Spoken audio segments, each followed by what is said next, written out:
UEFA champions league জেতার পর এবার ক্লাব বিশ্বকাপ জয়ের লক্ষ্যে রাউন্ড অফ 16-এ পাড়ি দিলেন জস মরিনোর দল পিএসজি। সিয়াটল সাউন্ডার্সের বিপক্ষে 2-0 গোলে জয় তুলে নেন পিএসজি।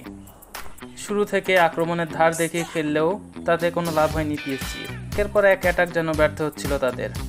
ম্যাচের 35তম মিনিটে ভিতিনহার নেওয়া শট ভারাস্তাখেলিয়ার গায়ে লেগে গোল পায় পিএসজি, কিন্তু এতে থেমে থাকেননি পিএসজি। ম্যাচের 66তম মিনিটে বারকলার 52 অ্যাসিস্টে গোল করেন আশরাফ হাকিমি।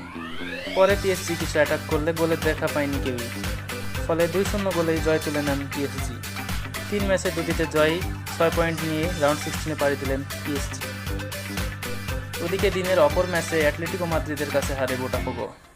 শুরু থেকেই দুর্দান্ত ফুটবল খেলেন দুটি দল, তাই তো ম্যাচের প্রথম অর্ধে কেউ গোল পায়নি। ম্যাচের 87তম মিনিটে জুলিয়ান আলভারেজের অ্যাসিস্টে গোল করেন আন্তোয়ান গ্রিজম্যান। এটি ছিল ম্যাচের একমাত্র গোল। 3টি ম্যাচের 2টিতে জয় নিয়ে সমান 6 পয়েন্ট নিয়ে 2 আছেন বোটাফোগো ও 3 আছেন অ্যাটলেটিকো মাদ্রিদ।